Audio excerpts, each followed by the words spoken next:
الله أكبر الله أكبر الله أكبر لا إله إلا الله الله أكبر ولله الحمد. بسم الله الرحمن الرحيم. Assalamu alaikum wa rahmatullahi wa barakatuh, ma chère semeuse de khair. Allahu akbar, Allahu akbar, Allahu akbar. La ilaha illallah. Allahu akbar, Allahu akbar. Walillahi alhamd. Cette nuit passée était la première des 10 nuits bénies de Dhul Hijjah. Dès que les nuits de Dhul Hijjah commencent, la course s'ouvre. C'est le grand départ vers Allah Azzawajal. Les croyants se précipitent et rivalisent pour atteindre le plus précieux des trésors. Ils recherchent la proximité d'Allah. Ils cherchent à être les plus aimés par lui, subhanahu. Ces jours sont des jours d'amour pour Allah. Des jours où la proximité avec lui, subhanahu wa ta'ala, est plus précieuse que tout. Le prophète Mohammed, sallallahu alayhi wa sallam, a dit: il n'y a pas de jour où les bonnes actions sont plus aimées d'Allah que ces jours-ci, les 10 jours de Dhul Hijjah. Arrête-toi un instant sur le mot « aimer ». Aucune autre période de l'année n'a cette distinction. Allah aime particulièrement les bonnes actions dans ces jours-là. Allah veut que tu pries, que tu jeûnes, que tu donnes en aumône, que tu te souviennes de lui, subhanahu wa ta'ala, que tu te lèves la nuit en prière. Dans ces jours, son amour pour ses actes est immense. Celui qui se rapproche d'Allah dans ces jours par de bonnes actions sera parmi les plus aimés d'Allah Azzawajal. Et y a-t-il quelque chose de plus grand dans cette vie que d'être aimé par Allah? Le prophète Mohammed sallallahu alayhi wa sallam a dit: quand Allah aime un serviteur, il dit à Jibril alayhi salam: j'aime un tel, alors aime-le. Alors Jibril alayhi salam l'aime et appelle dans le ciel: Allah aime un tel, alors aimez-le. Alors tous les habitants des cieux l'aiment, subhanallah. Imagine les anges du trône, les anges rapprochés, tous les anges du ciel prient pour toi, t'aiment, te bénissent. Et toi, tu marches sur terre sans même savoir ce qui se passe pour toi dans le royaume céleste, subhanallah al-azim. Puis l'amour d'Allah se propage sur terre. Les gens commencent à l'aimer aussi. Le Coran dit: ceux qui croient et accomplissent les bonnes œuvres, le miséricordieux accordera son amour. Surat Myriam, verset 96. Allah place leur amour dans les cœurs des gens. Alors, peux-tu imaginer la place d'un serviteur aimé par Allah? C'est le moment pour chacun de nous de se rapprocher d'Allah Azzawajal avec les bonnes actions. Ces jours sont une bénédiction immense, ma chère semeuse de khair. Allah Azzawajal dit sur Moussa alayhi salam: je me suis hâté vers toi, ô Seigneur, afin que tu sois satisfait. Allah Azzawajal nous appelle: et hâtez-vous vers le pardon de votre Seigneur et un paradis aussi vaste que les cieux et la terre. Soyez parmi ceux qui rivalisent pour atteindre la miséricorde d'Allah. Ainsi était le prophète Mohammed sallallahu alayhi wa sallam. Il se levait la nuit jusqu'à ce que ses pieds enflent. Aïcha radiallahu anha lui dit: Ya Rasulullah, Allah t'a pardonné tout péché passé et futur. Pourquoi faire cela? Il répondit: ne devrais-je pas être un serviteur reconnaissant? Allah Azzawajal nous dit: je n'ai créé les djinns et les humains que pour qu'ils m'adorent. Celui qui a créé la vie et la mort afin de vous éprouver et voir qui agit le mieux. Et maintenant, voici la plus grande saison de l'adoration. Subhanallah, je l'appelle le rattrapage des 10 derniers jours de Ramadan. Subhanallah al-azim. Certains savants disent: les 10 jours de Dhul Hijjah sont plus précieux que les 10 derniers jours de Ramadan, sauf pour la nuit du destin, qui surpasse tout. Subhanallah, si tu te rends compte avec le recul que tu n'as pas assuré comme tu le souhaitais les 10 derniers jours de Ramadan, Rabbi te donne ce rattrapage. Tu donnes ce rattrapage, subhanallah, dans ces 10 premiers jours de Dhul Hijjah. Imagine cela. Les jours que nous vivons maintenant sont les meilleurs jours de l'année entière.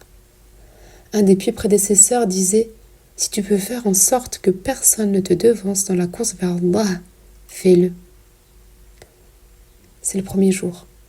Demande-toi, que vais-je faire dans ces 10 jours? Vois les pèlerins qui courent vers Allah, qui se rendent à sa maison, qui cherchent sa proximité. Et nous, que faisons-nous? Nous sommes ici.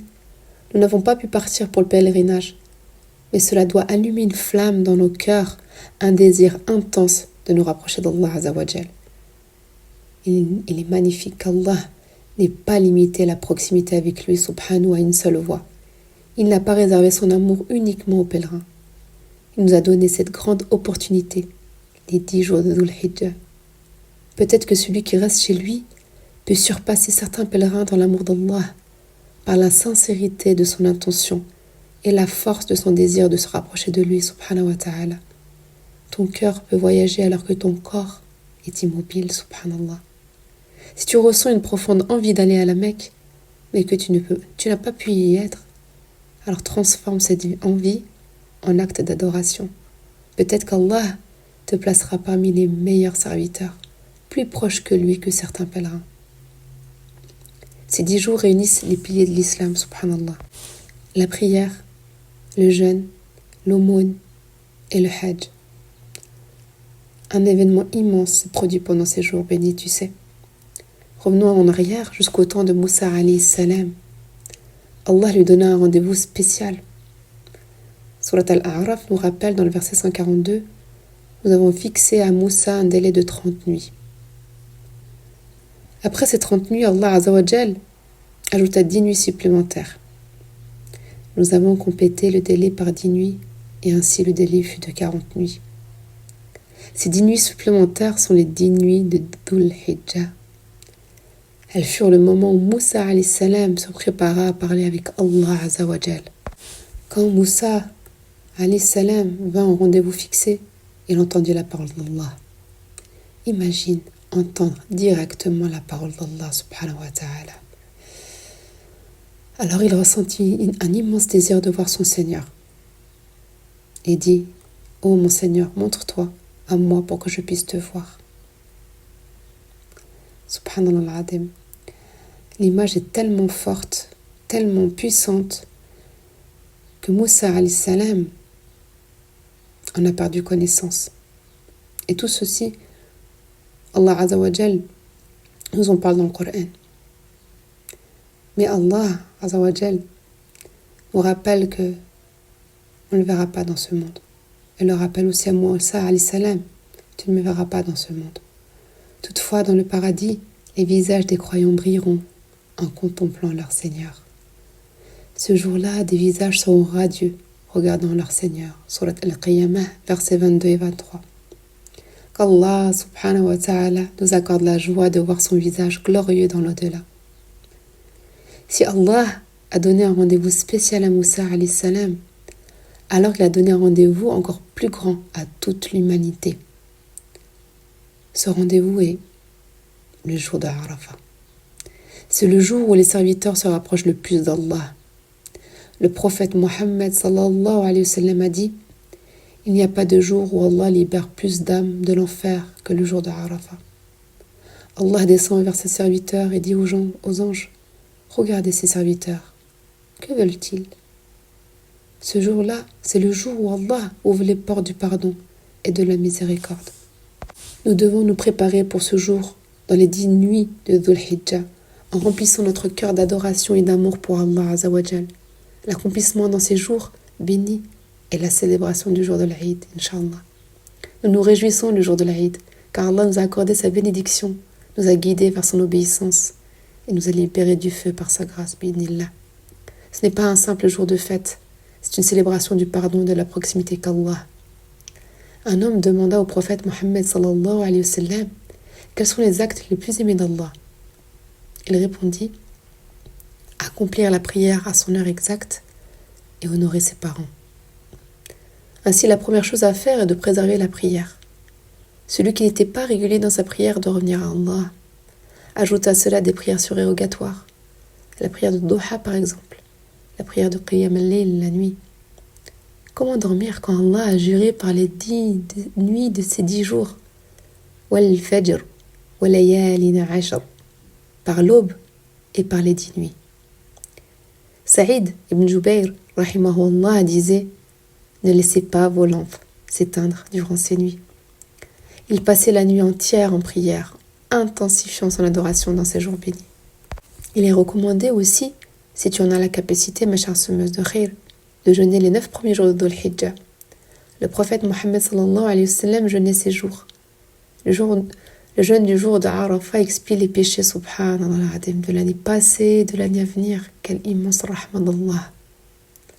Allah veut nous pardonner. Il veut nous rapprocher de lui. Ces jours sont des jours de grandeur et de magnificence d'Allah. Rappelle-toi du moment où la montagne fut réduite en poussière lorsqu'Allah se manifesta. Abu Hurayra et Ibn Omar radiallahu anhum sortaient au marché pour inciter les gens à faire le takbir. Le prophète sallallahu alayhi wa sallam a dit: multipliez dans ces jours les takbir, les tahlil et les tahmid. Dis fréquemment: Allahu Akbar, Allahu Akbar, La ilaha illallah, Allahu Akbar, Walillahi alhamd. Accompagne ces jours de glorification d'Allah partout, dans la rue, à la maison, avec tes proches, dans ta voiture, quand tu marches, dans ton travail. En disant Allahu Akbar, sincèrement, tu réalises qu'Allah est plus grand que toute difficulté, plus grand que toutes tes préoccupations, plus grand que tout ce qui peut te distraire de lui, subhanahu wa ta'ala. Tout disparaît devant sa grandeur. Allahu Akbar. Ainsi, ces jours sont une opportunité d'ancrer le takbir dans ton cœur. Prends du temps pour glorifier Allah et ressens cette immense paix intérieure, la grandeur des 10 jours de Dhul Hijjah et la célébration du jour de l'Aïd, Inch'Allah. Nous nous réjouissons le jour de l'Aïd, car Allah nous a comblés de ses bienfaits, car il nous a guidés vers son obéissance et il nous a libérés du feu par sa miséricorde. Quelle beauté dans cette religion. Alhamdulillah ala ni'mat al-Islam. Nous célébrons non seulement par tradition, mais en reconnaissance de la grandeur d'Allah subhanahu wa ta'ala. Nous sacrifions, nous offrons, nous nourrissons les pauvres, nous vivons ces jours dans l'amour d'Allah azza wa jal. Les Sahaba encourageaient les gens à se souvenir de la grandeur d'Allah, à remplir l'air de louanges, multiplier les takbir, les tahlil et les tahmid durant ces jours. Un pieux prédécesseur, Maymoun ibn Mehran, disait: je voyais les gens faire les takbir en ces jours à un tel point que cela ressemblait à des vagues montantes. Le son du takbir emplissait les rues et les maisons, subhanallah. Allahu Akbar, Allahu Akbar, Allahu Akbar, La ilaha illallah, Allahu Akbar, Allahu Akbar, Walillahi alhamd. Récite ce takbir partout. Partout, partout, partout. Dans ta voiture, dans ton lit, avec tes enfants, au travail, dans tous les lieux où tu te trouves. Le takbir est un acte de rappel qui renforce le lien entre le croyant et son créateur. Quelle beauté de prononcer Allahu Akbar avec le cœur avant la langue. Allah est le plus grand. Aucun être, aucun objet, aucun désir ne peut surpasser son importance dans notre vie. Parfois, le monde remplit nos cœurs de distractions, l'argent, le commerce, les ambitions, les relations, etc. Certains sacrifient leur prière pour un match de foot, pour une affaire à conclure, parce qu'ils ont donné une priorité supérieure à autre chose. Mais lorsque tu dis sincèrement Allahu Akbar, tout s'efface devant la grandeur d'Allah. Tout ce qui est sur la terre finira en poussière, mais Allah reste éternellement. Lorsque tu ressens un poids immense sur ton cœur, lorsque les soucis remplissent ton esprit, dis avec conviction Allahu Akbar et tout rapetisse devant la majesté d'Allah. Lève les yeux vers le ciel et contemple sa hauteur. Dis Allahu Akbar. Il a élevé les cieux sans piliers visibles. Observe la terre sous tes pieds, ses montagnes, ses rivières, ses arbres. Allahu Akbar. Il a étendu la terre avec une sagesse parfaite. Chaque chose dans l'univers glorifie Allah. Les étoiles, les océans, les créatures vivantes, tous prosternent devant la puissance divine. Allah est le plus savant, son savoir embrasse tout. Il connaît les secrets des cœurs, les pensées cachées, les murmures les plus silencieux. Allah est celui qui entend toutes les voix, peu importe la langue, peu importe la profondeur du besoin. Il écoute chaque prière, chaque appel, chaque espoir. Sa rahma est infinie, elle recouvre toutes choses. Il est le Hakim, le tout sage. Son décret est toujours empreint de sagesse et de justice. Rien ne dépasse sa puissance. Tout est sous son commandement. Allah est immense dans sa grandeur et son pouvoir. Les cieux et la terre sont contenus dans son kursi, le siège divin. Imagine un anneau jeté dans une vaste plaine. Voilà à quoi ressemble la taille des cieux par rapport au kursi. Mais au-delà du kursi se trouve l'arche d'Allah, encore plus immense. Le kursi comparé à l'arche est comme à cet anneau face au désert. Allahu Akbar. Quelle grandeur incommensurable. Allah est au-dessus de son arche, au-dessus des cieux, au-delà de toute mesure humaine. Comment peut-on pécher après avoir prononcé Allahu Akbar? Comment oser désobéir lorsqu'on se souvient de sa grandeur? Comment négliger la prière alors qu'Allah est le plus grand que tout ce qui nous préoccupe? Lorsque l'appel à la prière retentit avec Allahu Akbar, tout doit être abandonné pour répondre à cet appel. Maïmoun ibn Mahran, un forgeron, dès qu'il entendait l'adhan, laissait tomber son marteau et s'est dirigé vers la prière immédiatement. Son cœur, savait que rien ne surpassait la grandeur d'Allah. Le prophète sallallahu alayhi wa sallam, dès qu'il entendait l'appel, se précipitait vers la prière, car Allah est au-dessus de toute autre préoccupation. Nous récitons souvent le takbir, machinalement. Mais prenons un moment pour le vivre pleinement. Assis-toi quelques instants, sans distraction, sans téléphone, sans pensée errante. Ferme les yeux et récite Allahu Akbar, Allahu Akbar, encore et encore, jusqu'à ce que ton cœur s'emplisse de sa grandeur. Bientôt, tu sentiras la transformation. La prière deviendra différente. Ton rapport à Allah deviendra plus intime, car Allah sera véritablement Akbar dans ton cœur. Lorsque tu prononces le takbir, peut-être qu'au début, tu ne ressens pas grand-chose. Mais si tu persistes, ton cœur se remplira de crainte révérentielle, de grandeur et de désir ardent de se rapprocher d'Allah. Le takbir changera ton cœur, il changera ta prière, il changera ton adoration. Lorsque tu entrerais en prière et que tu diras Allahu Akbar avec sincérité, cette fois-ci, ce ne sera pas comme toutes les fois précédentes. Tu ne penseras plus à autre chose. Parce que tu auras imprégné ton âme de la grandeur d'Allah avant même de commencer la prière. Pourquoi aujourd'hui nos pensées vagabondent durant la prière? Pourquoi nos esprits s'égarent vers le travail, les soucis et les responsabilités? Parce que nous n'avons pas encore affirmé dans tout notre être qu'Allahu Akbar est une réalité qui domine tout. Si dans ces 10 jours tu remplis ton temps de takbir, de récitation du Coran, de rappel d'Allah, alors ta prière se transformera. Ta concentration augmentera, ton cœur s'apaisera, ton amour pour Allah grandira. Pourquoi certains mentent, trompent et oppriment leurs frères, leurs sœurs? Pourquoi la jalousie et l'injustice existent entre nous? Parce qu'ils ont placé la dunya au-dessus de leurs frères en foi. Mais si Allahu Akbar est une vérité dans ton cœur, tu ne pourras jamais opprimer quelqu'un, ni lui prendre injustement ce qui lui revient. Ta vie sera harmonieuse, ton travail sera empreint d'intégrité, tes relations seront basées sur la sincérité, parce que tu agiras en fonction de ce qui plaît à Allah et non en fonction de ce qui sert tes intérêts personnels. Ya Allah, fais de ces 10 jours un moment de pureté, un moment de proximité, un moment de takbir et d'adoration sincère. Accorde-nous la crainte qui nous protège du péché, la foi qui nous conduit au paradis et la certitude qui apaise nos épreuves. Préserve notre ouïe, notre vue et notre force tant que nous vivons. Fais-les durer jusqu'à la fin et fais que nous ne subissions l'injustice d'aucun oppresseur. Ne fais pas de notre plus grande préoccupation la dunya. Ne nous donne pas un savoir qui ne nous rapproche pas de toi. Ne nous place pas sous l'autorité de ceux qui ne nous font pas miséricorde. Ya Allah, soutiens nos frères et sœurs éprouvés. Sois leur aide, leur refuge. Efface nos fautes, purifie nos âmes et fais-nous entrer parmi les bienheureux. Ya Allah, pardonne-nous ainsi qu'à nos parents, à tous les croyants vivants et morts. Ya Allah, nous t'appartenons et nous te revenons. Répands sur nous ta lumière et guide nos pas vers toi. Allahu Akbar, Allahu Akbar, Allahu Akbar. لا إله إلا الله الله أكبر ولله الحمد